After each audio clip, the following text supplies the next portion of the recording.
रहे हैं voice of freedom news. मैं हूं एसपी चक्रवर्ती। आज आप देख रहे हैं चर्चा विशेष के इस कार्यक्रम में कि आज हम बात करेंगे समाजवादी योजना सभा के जिलाध्यक्ष प्रद्युम्न यादव बबलू जी से। जिलाध्यक्ष जी, बहुत बहुत स्वागत है वॉइस ऑफ फ्रीडम में। बहुत बहुत धन्यवाद जी। सबसे पहले अपना हम चाहेंगे कि हमने परिचय तो आपके नाम का दे दिया है, लेकिन आप काम के साथ अपना परिचय हमारे दर्शकों को कुछ सीमित शब्दों में बताएं ताकि हम और भी चर्चाएं आपसे कर सकें। बहुत बहुत धन्यवाद चक्रवर्ती जी कि आपने जन भावना की आवाज़ को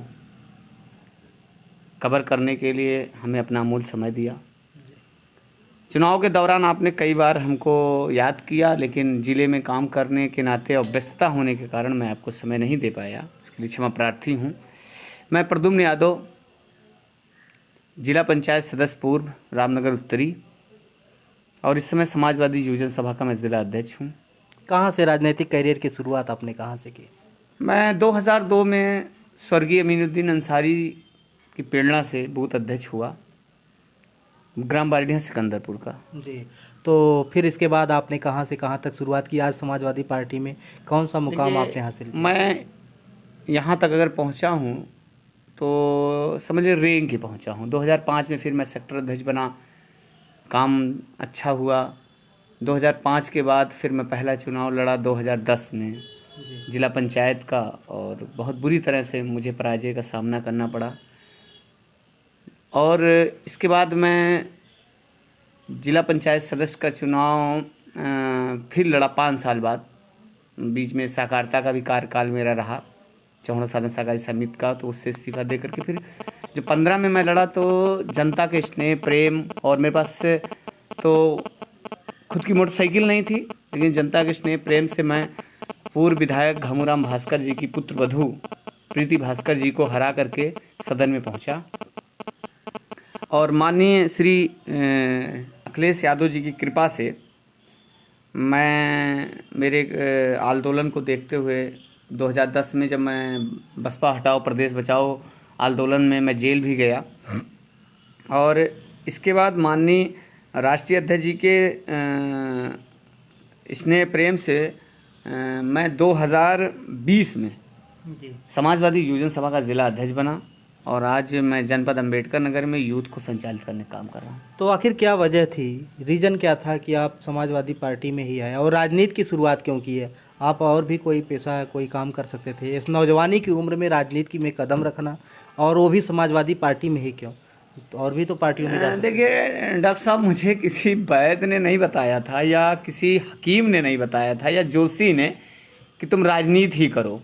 ये मेरा अपना खुद का निर्णय था, और मुझे शौक थी doctor Ram Manohar Lohia, doctor BR Ambedkar, Bindeshwari Prasad Mandal, Karpoori Thakur, और एक असली समाजवाद को संचालित करने के कार्यों को बढ़ाने के लिए मुझे सबसे सुटेबल और सबसे अच्छा कोई दल अगर मुझे लगा तो उस दल के नायक और उस दल के जो आज संरक्षक हैं श्री मुलायम सिंह यादव जी।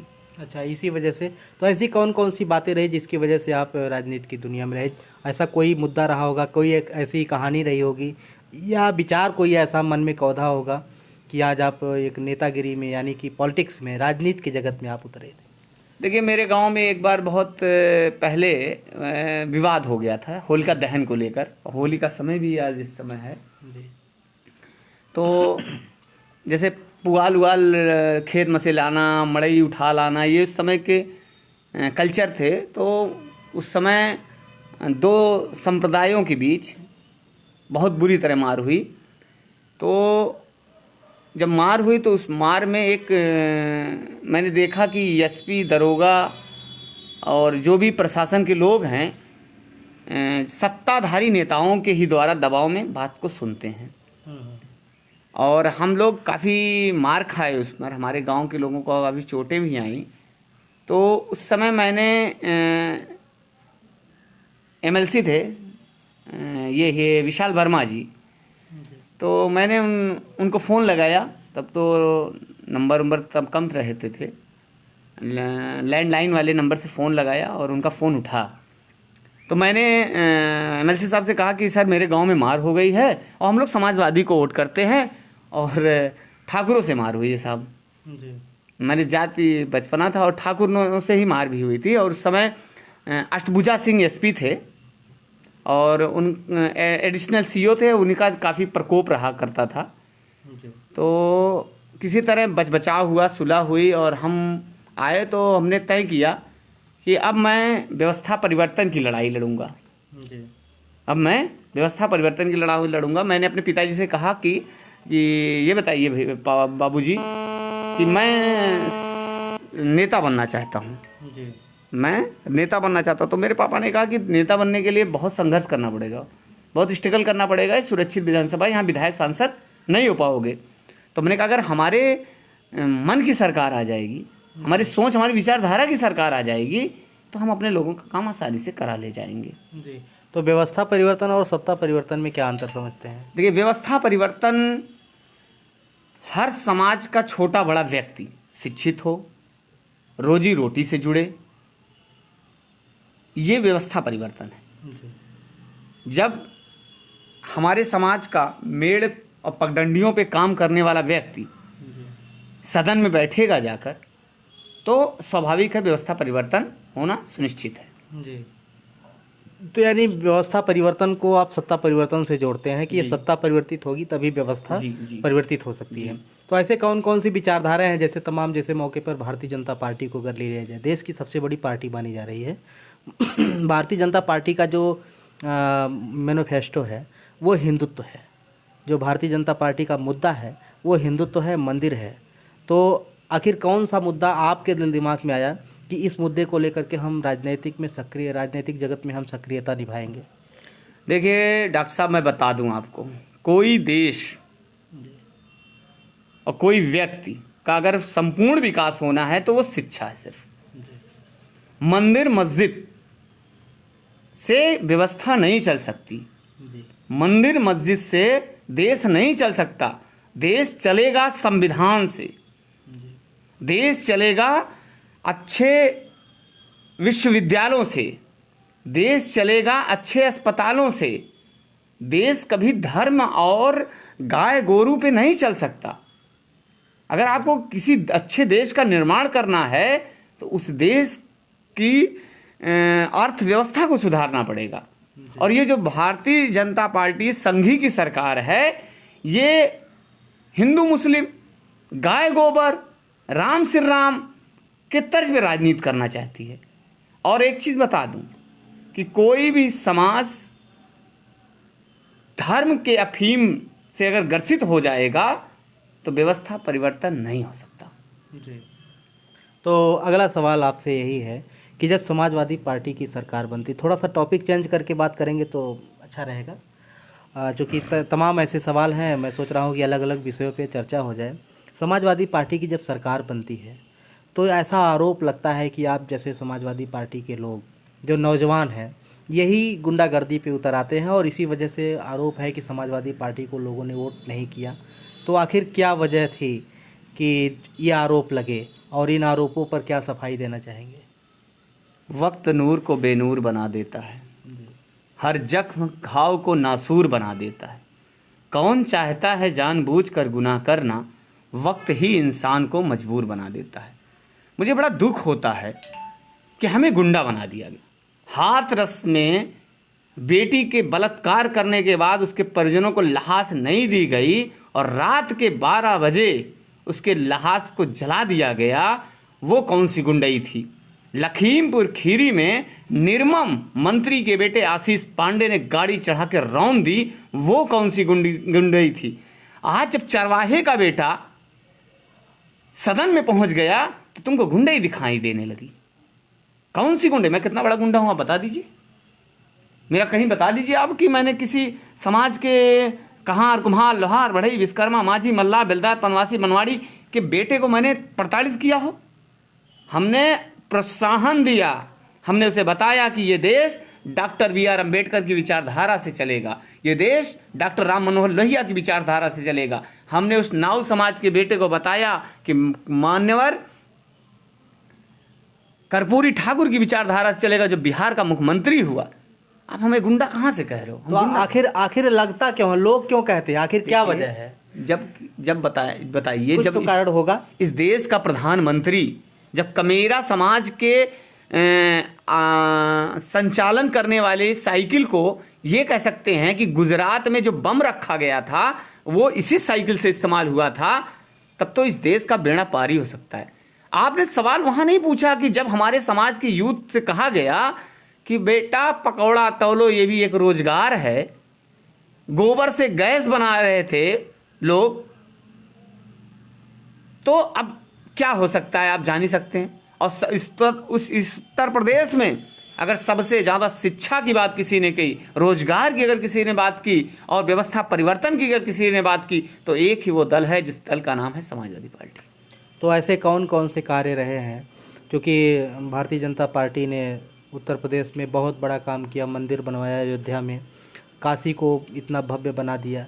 तो क्या लगता है कि कहीं न कहीं आपके जो कार्य हैं, इनके मंदिर और ये जो सुंदरता के काम किए गए हैं, इनके आगे आपके कार्य फीके नहीं लगते हैं?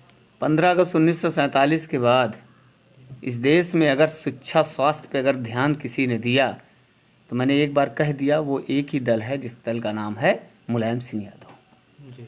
डॉक्टर राम मनोहर लोहिया अस्पताल देख लीजिए आप लखनऊ में जाकर। कोरोना के समय में अगर ऐसे हर जिले में अस्पताल बने होते, तो मैं दावे के साथ से कह रहा हूं कि गंगा नदियों में लहासे तैरती नहीं मिलती।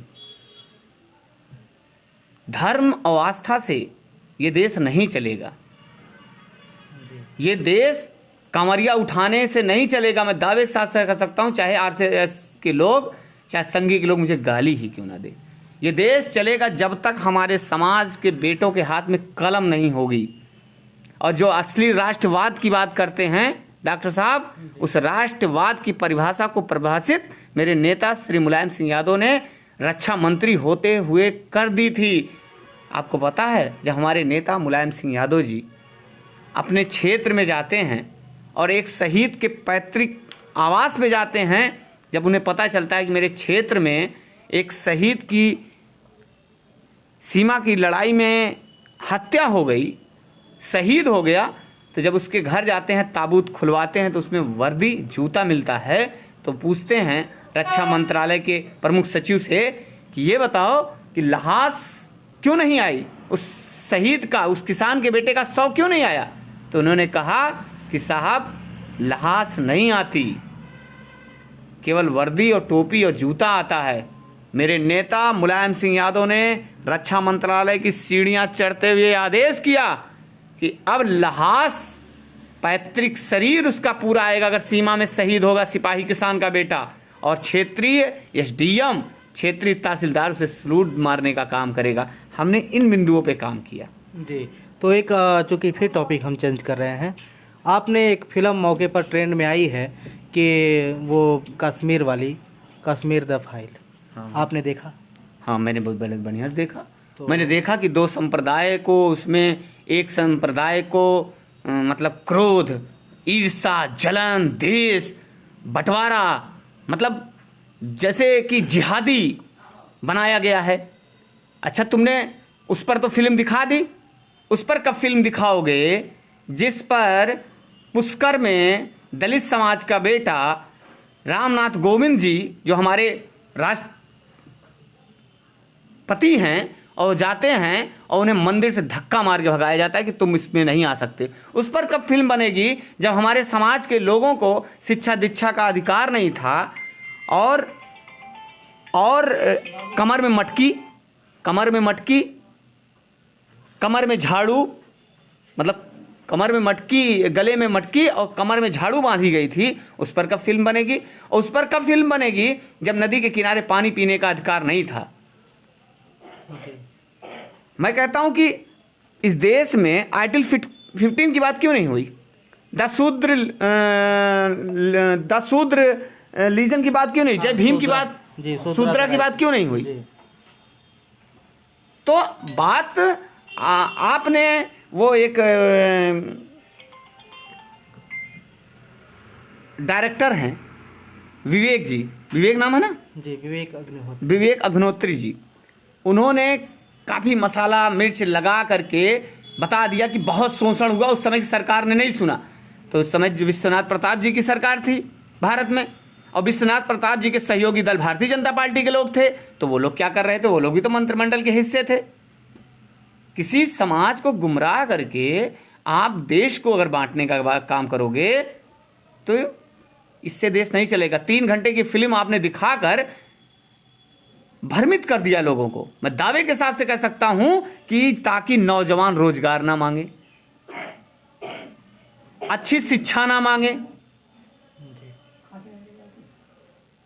विकास के मुद्दे से भटक जाए, इससे देश थोड़ी ना चलेगा, इससे देश नहीं चलेगा। तो सामाजिक परिवर्तन के क्या मुद्दे आपके यहाँ, आपको क्या लगता है कि फिर क्या करना चाहिए, लोगों में जागरूकता कैसे है? देखिए, ये सवाल आपका बहुत अच्छा है। देखिए, इस देश में एक मानव आए, मानव तो नहीं मैं कहूँगा, महामानव, जो नासा में वैज्ञानिक थे, मनोहर काशीराम साहब।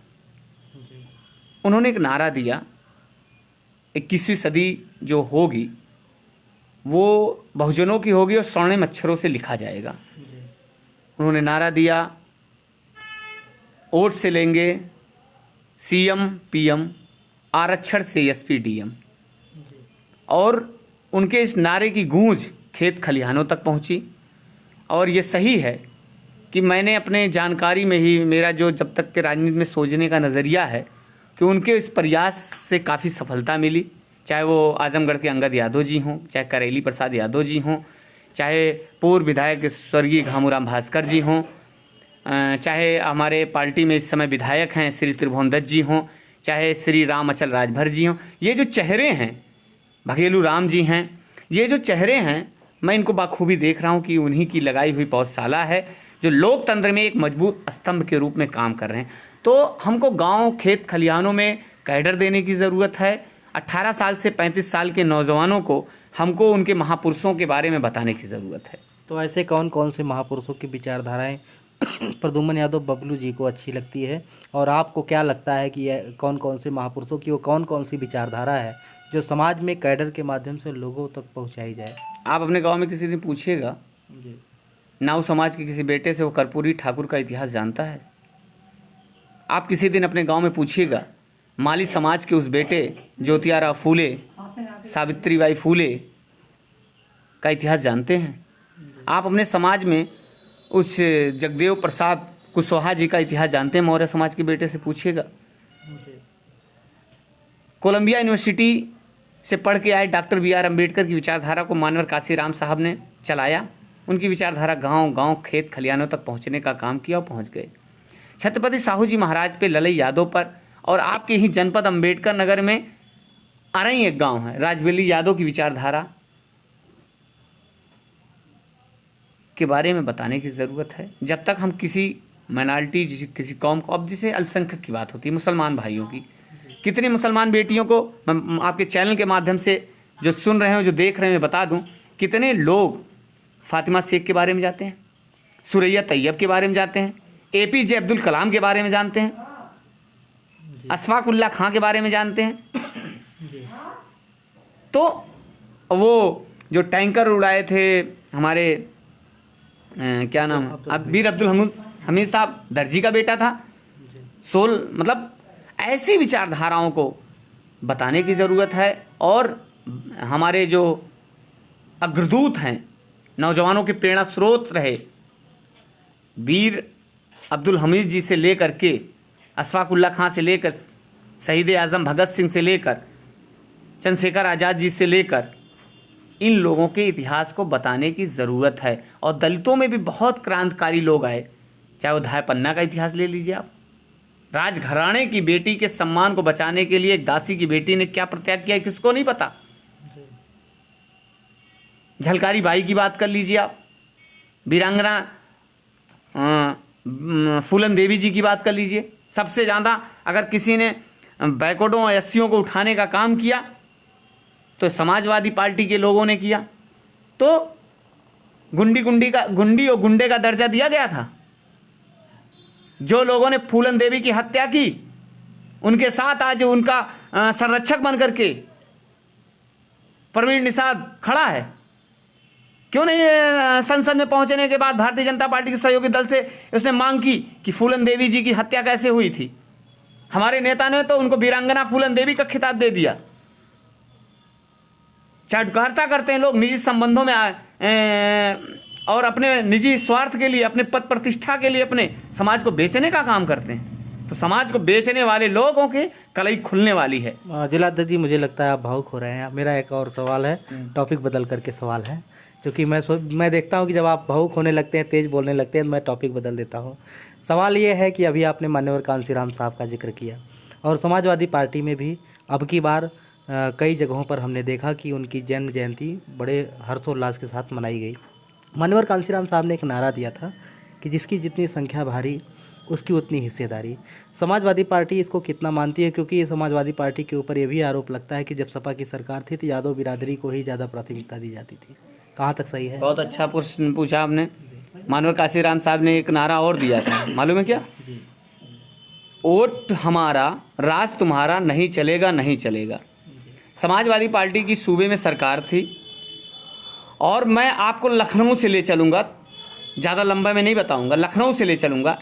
समाजवादी पार्टी सरकार में मैं लखनऊ से जब निकलता था तो प्रोटोकॉल मंत्री अभिषेक मिश्रा थे। फिर मैं जब बाराबंकी में आता था तो ग्राम विकास मंत्री अरविंद सिंह गोप थे। और जब मैं फैजाबाद में आता था, जो आज अयोध्या के नाम से आता था, वन विकास मंत्री तेज नारायण पांडे थे। फिर मैं जब वहाँ से राइट होता था बस्ती में तो पशुधन मंत्री राजकिशोर सिंह थे। इसके बाद मैं जब सिद्धार्थ नगर पहुँचता था, अभी गोंडा तो अब कर रही गया, तो पंडित सिंह थे, वो भी मंत्री थे। और जब मैं पहुंचता था सिद्धार्थ नगर तो वहां माता प्रसाद पांडे जी विधानसभा अध्यक्ष थे। तो कहाँ यादव का प्रतिनिधित्व था, तेरा बता दीजिए भाई। एससी समाज को क्या वरीयता मिली? चूंकि अब की बार एससी समाज ने भी आपको बड़े पैमाने पर वोट किया। देखिए, आप इसको नकार नहीं सकते। मैं बता दूं, एससी समाज में आपको रामकरण, वो क्या नाम है, महादेवा से मंत्री थे, खेलकूद मंत्री, कैबिनेट मंत्री थे आर्या जी, ठीक। और हमारे नेता ने एससी प्रतिनिधित्व के लिए बाबा साहब भीम वाहिनी का गठन किया, जिसके राष्ट्रीय अध्यक्ष मिठाईलाल भारती जी हैं। और आपके ही जनपद आलापुर से, जनपद अंबेडकर नगर की विधानसभा आलापुर से पूर्व प्रमुख राष्ट्रीय उपाध्यक्ष बाबा भीम वाहिनी के आपके बलराम गौतम जी हैं, ठीक है। और जान लीजिए कि हमारे राष्ट्रीय अध्यक्ष ने श्री त्रिभुवन दत्त जी को पार्टी ज्वाइन करा करके विधानसभा आलापुर से विधानसभा का प्रत्याशी बना करके उनको सदन में भी भेजने का काम किया। नहीं तो आप जान लीजिए, जिस दल में वो काम कर रहे थे, दो चुनाव लड़ने के बावजूद भी वो जीत नहीं पा रहे थे। तो कहीं ना कहीं हमारे नेता ने महसूस किया कि त्रिभुवन दत्त जी बहादुर आदमी हैं, क्रांतिकारी आदमी हैं, मूवमेंट और विचारधारा के और समाजवादी पार्टी के कार्यों को बढ़ाने का काम करेंगे।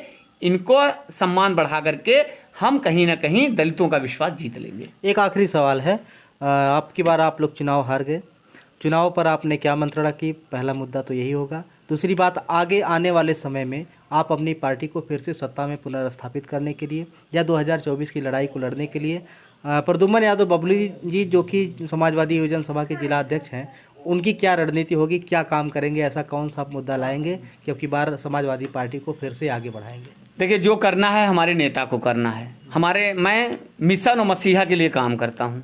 हमारा नेता जो भी कहेगा हमको, हमारे संरक्षक, हमारे नेता श्री अखिलेश यादव जी और प्रदेश अध्यक्ष श्री नरेश उत्तम पटेल जी और जिले के जिला अध्यक्ष श्री राम सकल यादव जी, और अब तो हमारे 4 विधायक भी जीत गए हैं और मजबूत नेता हैं। 5 सॉरी, हाँ मैं भी एक कम कर रहा हूँ इसके लिए। तो हमारे 5 विधायक भी जीत गए हैं, और इसलिए अब हमें काम करने में कोई दिक्कत नहीं है। अम्बेडकर नगर में तो हमारी स्थिति बहुत अच्छी है। हमारे पड़ोसी ज़िले में क्या नाम है, आजमगढ़ में भी बहुत अच्छी है। और मेरी जो लोकसभा है वो खलीलाबाद है। हमारे पास तो संत कबीर नगर जिसे बोलते हैं, वहाँ हमारा वोट परसेंटेज अच्छा है, लेकिन जो हमारा वोट है या तो वो पढ़ नहीं पा रहा है या तो वो हमारा वोट गुमराह हो गया है। तो हमें इस पर काम करना है। अब यूथ विंग की जब भी बैठक होगी उसमें जो निर्देश होगा उस पर हम काम करेंगे। चलिए, बहुत बहुत धन्यवाद आपका। आप देख रहे थे प्रद्युम्न यादव बबलू जी को, जो कि समाजवादी योजना सभा के जिला अध्यक्ष हैं। हमने आपसे वादा किया था कि वॉइस ऑफ फ्रीडम चैनल के माध्यम से सभी पार्टियों के जिला अध्यक्ष और जितने भी बड़े नेता हैं जिन्हें आप नहीं सुन पाते हैं, नहीं हमेशा मिल पाते हैं, उन सभी को आपके चैनल के माध्यम से, इस चैनल के माध्यम से हम आपसे रूबरू करवाएंगे। आप हमारे साथ बने रहिए वॉइस ऑफ फ्रीडम के साथ। मैं हूँ एसपी चक्रवर्ती, आप देख रहे हैं वॉइस ऑफ फ्रीडम।